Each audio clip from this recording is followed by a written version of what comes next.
Hello' friends, আগৰ ভিডিঅ'টোত মই আপোনালোকক দেখাইছিলোঁ যে ৰানিঙৰ আগত আমি কিদৰে ষ্ট্ৰেচিং কৰিব লাগে। আৰু ঠিক যেনেকৈ ৰানিঙৰ আগত আমি ষ্ট্ৰেচিং কৰিব লাগে, ঠিক ৰানিঙৰ পিছতো তেনেকৈ কিছুমান ষ্ট্ৰেচিং কৰাটো যথেষ্ট প্ৰয়োজন। আৰু বিশেষকৈ মই কি কি ষ্ট্ৰেচিং কৰোঁ মই সেইখিনি আপোনালোকক দেখাম। আৰু মই কৈছিলোঁ সেই ভিডিঅ'টোত যে মই আপোনালোকক ৰানিঙৰ পিছত মই কি কৰোঁ সেইখিনি মই দেখাম বুলি। চ' সেইকাৰণে আজি মই দেখাম যে মই ৰানিঙৰ পিছত কি কি ষ্ট্ৰেচিং কৰোঁ। ৰানিঙৰ পিছত আমাৰ এনেই ABC ড্ৰিলো থাকে, কেতিয়াবা সপ্তাহত দুদিনমান এক্সাৰচাইজ ষ্টেণ্ডিং এক্সাৰচাইজ বিলাকো থাকে। কিন্তু বেছিকৈ মই ৰানিঙৰ পিছত নৰ্মেলি বহি এক্সাৰচাইজখিনিয়ে কৰোঁ, যিখিনি আমাৰ বহি কৰিবলগীয়া যিখিনি এক্সাৰচাইজ আছে। আৰু সেইখিনি ইমান আপোনাৰ কষ্টও নহয়, কিন্তু সেইখিনি কিদৰে কৰিব লাগে মই নৰ্মেল আপোনালোকক দেখাই দিম। আৰু তাৰ মাজতে আপোনালোকৰ সপ্তাহত অলপমান কোৰ এক্সাৰচাইজো থাকে। চ' মই এক্সট্ৰাকৈ ইয়াৰ পিছত মই আপোনালোকক কোৰ এক্সাৰচাইজখিনিও দেখাম। সপ্তাহত আপোনালোকে 2 পৰা 3 দিন এই ষ্ট্ৰেচিংখিনিৰ লগতে কোৰ এক্সাৰচাইজখিনি কেনেকৈ কৰিব লাগে চ' সেইখিনিও দেখাম। এতিয়া মই আপোনালোকক নৰ্মেল যিকেইটা ষ্ট্ৰেচিং ৰানিঙৰ পিছত মই কৰোঁ সেইকেইটা আপোনালোকক দেখাইছোঁ। আৰু বহুত বেছি মই নকৰোঁ, বহুত বেছি নেদেখাওঁ। চ' এক্সাৰচাইজ বহুত আছে, আপুনি কৰোঁ বুলিলে 2 ঘণ্টাও কৰিব পাৰিব, কিন্তু সিমানো প্ৰয়োজন নাই। ত' সিমানখিনি টাইম ৱেষ্ট কৰিব নালাগে। যিখিনি বেছি প্ৰয়োজনীয় আমাক সেইখিনি কৰিলে যথেষ্ট হ'ব, তাতকৈ বহুত বেছি কৰাৰ কোনো প্ৰয়োজন নাই। কাৰণ আপোনালোকে কোনো অলিম্পিক খেলিবলৈ যাবলগীয়া নাই, যিহেতু আসাম পুলিচত যিহেতু ইণ্টাৰভিউৰ কাৰণে ৰানিং কৰিছে 3200 মিটাৰ, তাৰ কাৰণে আপোনালোকে 2-3 ঘণ্টা এক্সাৰচাইজ কৰাৰ কোনো প্ৰয়োজন নাই। যদি ইচ্ছা কৰে কোনোবাই কৰিব পাৰে, মই কাকো বাধা নিদিওঁ। কিন্তু যিখিনি মেইন এক্সাৰচাইজ মই সেইখিনি দেখুৱাম, আৰু যিখিনি মই কৰোঁ নৰ্মেলি মই সেইখিনি আপোনালোকক দেখাম। ৰানিঙৰ পিছত আপোনালোকে কিছু সময় ৰেষ্ট লৈ ল'ব, অকণমান 5-10 মিনিটমান ৰৈ ল'ব, অকণমান যাতে আপোনালোকৰ ভাগৰটো কমি যায়। তাৰপিছত আপোনালোকে এই ষ্ট্ৰেচিংখিনি কৰিব পাৰে। কাৰণ লগালগ কৰিলে কি হয়, অলপমান ভাগৰ লাগি থাকে, আৰু সেইকাৰণে অকণমান আপোনালোকৰ আমনি লাগিব পাৰে বা ভাগৰ লাগিব পাৰে। ঠিক সেইকাৰণে অকণমান সময় ৰৈ ল'ব, অকণমান খোজকাঢ়ি দিব। যেতিয়া আপোনালোকৰ অনুশীলন শেষ হৈ যায়, তাৰপিছত আপোনালোকে ফিল্ডখনত এপাক-দুপাকমান খোজকাঢ়ি দিব। খোজ কঢ়াৰ পিছতে আপোনালোকে এনেদৰে বহি পেলাই ষ্ট্ৰেচিংখিনি কৰিব পাৰে। চ' ষ্টাৰ্টিং কেনেকৈ কৰিব আপোনালোকে এইটো সকলোৱে কৰি থাকে, যে মূৰটো আপোনালোকে নিট টাচ কৰিব। ঠিক এনেদৰে আপোনালোকে 5-6 ছেকেণ্ডমান ৰখিব, আকৌ উঠিব।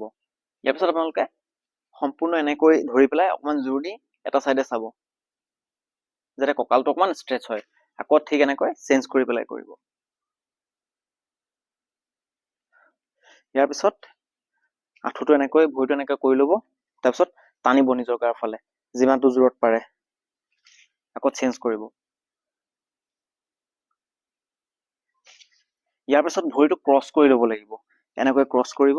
তাৰপিছত আপোনালোকে নিজৰ গাৰ ফালে টানিবলৈ চাব। তেতিয়া আপোনালোকৰ এইখিনিত ধৰিব, এই ষ্ট্ৰেচিংখিনি হ'ব আপোনালোকৰ ভৰিৰ। তাৰপিছত আৰু এটা কৰিব পাৰে, যিটো এনেকৈ হাতটো ক্ৰছ কৰি এনেকৈ কৰিব পাৰে। যদি এনেকৈ আপোনালোকে প্ৰেছাৰ দিয়ে, তেতিয়া ষ্ট্ৰেচিংটো আৰু অলপ বেছি হয়। ঠিক আকৌ লেগ চেঞ্জ কৰি কৰিব।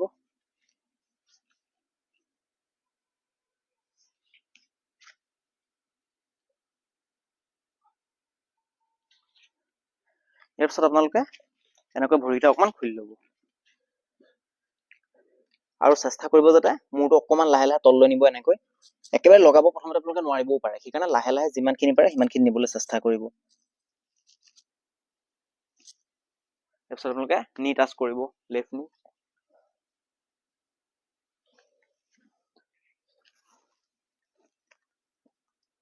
তাৰপিছত আপোনালোকে এনেকৈ ভৰিটো টাচ কৰিব, বাটাৰফ্লাই যেনেকৈ কৰে। আৰু এনেকৈ ধৰি আপোনালোকে এই হাতৰ কিলাকুটি দুটাৰে যিমান পাৰে প্ৰেছ কৰিব, ঠেলিব তললৈ। তেতিয়া কি হ'ব, এই শিৰডাল আমাৰ ষ্ট্ৰেচিং হ'ব ভৰিৰ।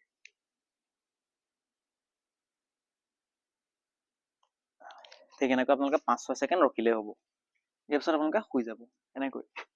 আৰু তাৰপিছত আপোনালোকে এটা ভৰি এনেকৈ ধৰিব, আৰু হাতটো ইটো চাইডে দিব, উল্টা চাইডে, আৰু এনেকৈ ক্ৰছ কৰিব।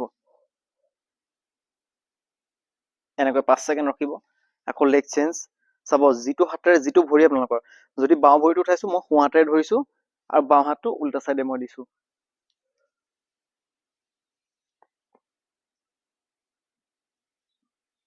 আৰু এনেকৈ 5 ছেকেণ্ড মান ৰখিব, বহুত বেছি দেৰি ৰখিব নালাগে। তাৰপিছত আপোনালোকে এটা এটা ভৰি লেগ চেঞ্জ কৰি পেলাই আপ এণ্ড ডাউন কৰিব।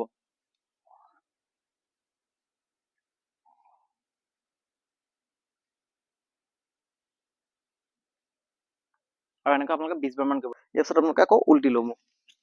উল্টা হোৱাৰ পিছত আপোনালোকে এনেকৈ হাতটা দিব, এনেকৈ ষ্ট্ৰেচিং কৰিব। বহুত বেছি আপোনালোকে ওপৰলৈকে যাব নালাগে, ইমানখিনি গ'লেই হ'ব। 10 ছেকেণ্ড মান ৰখিব, আকৌ ডাউন হ'ব। আকৌ এবাৰ ঠিক তেনেকৈ ভৰিটো এনেকৈ ভৰিকেইটা ধৰিব হাতেদি। এনেকৈ আপোনালোকে যিমানটো টানিব পাৰে। ঠিক এনেকৈ 5 ছেকেণ্ড মান ৰখিব। ইয়াৰ পিছত আপোনালোকে আকৌ চাইড হৈ যাব, চাইড হৈ এনেকৈ ৰখি ল'ব, ৰৈ লৈ আপ, আকৌ ডাউন। এনেকৈ আপোনালোকে এটা ভৰি দি 10 বাৰকৈ কৰিব।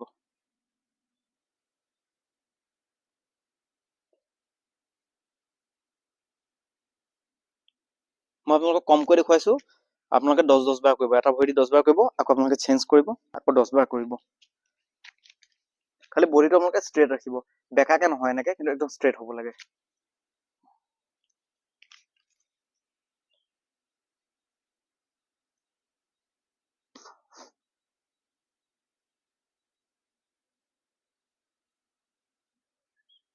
তো ইয়াৰ পিছত কি কৰিব আপোনালোকে, এনেকৈ ৰৈ ল'ব।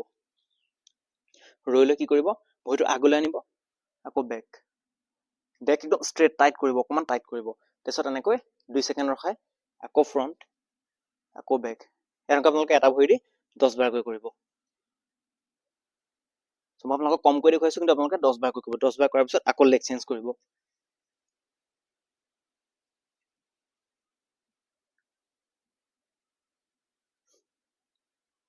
আৰু এই ষ্ট্ৰেচিংটোৰ দ্বাৰা আপোনালোকৰ যদি কঁকালৰ কিবা ইঞ্জুৰি আছে, সেইখিনি আপোনালোকৰ ভাল হ'ব, কষ্টখিনি আপোনালোকৰ লাভ হ'ব এইটোৰ দ্বাৰা।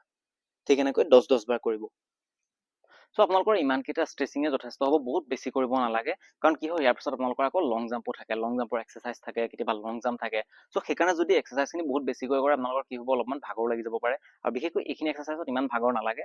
চ' সেইকাৰণে যথেষ্ট বেছি সময় কৰিব নালাগে, কাৰণ ইয়াৰ পিছত আপোনালোকৰ যথেষ্টখিনি ৱৰ্কআউট থাকে, লং জাম্প এক্সাৰচাইজ সেইবিলাক থাকে কাৰণে বহুত বেছি কৰি আপোনালোকে সময়খিনি বেছি লগাব নালাগে। চ' ইমানকেইটা কৰিলে যথেষ্ট হ'ব। ষ্ট্ৰেচিং আৰু আছে, ইয়াতকৈ যথেষ্টখিনি আছে, কিন্তু এইকেইটা যিকেইটা মেইন কেইটা মই সেইকেইটা আপোনালোকক দেখাইছোঁ। চ' সিমানখিনি আপোনালোকৰ প্ৰয়োজন নাই। নেক্সট কেতিয়াবা মই যেতিয়া ইণ্টাৰভিউ আপোনালোকৰ হৈ যাব, নৰ্মেলি আপোনালোকে প্ৰেক্টিচ কৰি থাকে, তেতিয়া মই দেখাম যে আপোনালোকৰ আৰু দীঘলীয়াকৈ কৰিব পাৰে, যথেষ্টখিনি ষ্ট্ৰেচিং আছে, এক্সাৰচাইজ আছে। কিন্তু সেইখিনি এইখিনি তাৰ ভিতৰে মেইনখিনি হৈছে, সেইকাৰণে আপোনালোকৰ সিমানখিনি কৰাৰ প্ৰয়োজন নাই। তো এইখিনি কৰিলে যথেষ্ট হ'ব। এই ষ্ট্ৰেচিংখিনি যদি আপুনি কৰে, ইঞ্জুৰিৰ পৰা বাচি থাকিব পাৰিব। আপোনালোকৰ কঁকালত কেতিয়াবা দুখ পোৱা চান্স থাকে, আঘাত হোৱা, তেনেকুৱা পৰা বাচি থাকিব পাৰিব। এই ইঞ্জুৰিবিলাক যদি আপোনালোকৰ হয়, আঁঠু বিষ হৈছে, কাৰোবাৰ যদি কঁকালৰ বিষ হৈছে, বা এনেকুৱা ধৰণৰ সমস্যাবিলাক আপোনালোকৰ নহয়, তেতিয়া আপোনালোকে কিবা ইঞ্জুৰিবিলাকৰ পৰা বাচি থাকিব পাৰিব। আৰু সাৱধান হ'ব যাতে অনুশীলনবিলাকত আপোনালোকে নিজে ইঞ্জুৰি হৈ ল'বলৈ চেষ্টা নকৰিব, জবৰজং প্ৰেক্টিচ নকৰিব। যিখিনি আপোনালোকৰ চাইণ্টিফিকেলি যিখিনি কৰিব লগা আছে, সেইখিনি কৰিব। ষ্ট্ৰেচিং, ৱাৰ্ম আপ সেইখিনি কৰাৰ পিছত অনুশীলন কৰিব। আৰু তাৰপিছতো খুব জবৰজংকৈ আপোনালোকে কামবিলাক নকৰিব। অলপমান সাৱধান হ'ব, কাৰণ ইণ্টাৰভিউ যিহেতু আহি আছে। এনেকুৱা যদি আপোনালোকৰ ইঞ্জুৰি হৈ যায়, তেনেহ'লে ইমান বছৰ আপোনালোকৰ সপোন একেবাৰে বেয়া হৈ থাকিব, শেষ হৈ যাব। সেইকাৰণে আপোনালোকে তেনেকুৱাবিলাক নকৰিব, খুব খৰখেদাকৈ নকৰিব, লাহে লাহে কৰিব। এনেকৈ ষ্ট্ৰেচিংখিনি আপোনালোকে কৰিব। ইয়াৰ পিছতে আপোনালোকে কুল ডাউন কৰিব অলপমান। আৰু যদি কাৰোবাৰ লং জাম্পৰ যদি এক্সাৰচাইজ কৰিব লগা আছে, সেয়াও কৰিব পাৰে, বা লং জাম্প মাৰিব লগা আছে, সেয়াও কৰিব পাৰে। কাৰণ গোটেইখিনি আপোনালোকে মিলাব লাগিব। চ' সেইকাৰণে এই ষ্ট্ৰেচিংখিনি কৰিলে যথেষ্ট হ'ব ৰানিঙৰ পিছত। বাকী আপোনালোকে নিজৰ যিখিনি থাকে সেইখিনি কৰিব পাৰে, তাৰপিছতে লং জাম্পৰ এক্সাৰচাইজবিলাক কৰিব পাৰে। চ' আশা কৰিছোঁ আপোনালোকে ষ্ট্ৰেচিংখিনি নিশ্চয় বুজি পালে। আৰু যদি প্ৰথমতে আপোনাৰ মনত ৰাখিবলৈ যদি অসুবিধা হৈছে, তেনেহ'লে আপোনালোকে ভিডিঅ'টো লগাই পেলাইও কৰিব পাৰে। তেনেকৈ এবাৰ দুবাৰ কৰিলে আপোনালোকৰ মনত থাকি যাব। যদি ভিডিঅ'টো চাই ভাল লাগিলে, তেনেহ'লে লাইক কৰিব, লগতে সকলোকে শ্বেয়াৰ কৰি দিব। যদি প্ৰথমবাৰ আমাৰ চেনেললৈ আহিছে, তেনেহ'লে চেনেলটো ছাবস্ক্ৰাইব কৰি নটিফিকেশ্যন বেলটো অন কৰি ল'বলৈ নাপাহৰিব। লগ পাম আকৌ নেক্সট ভিডিঅ'ত। জয় আই অসম।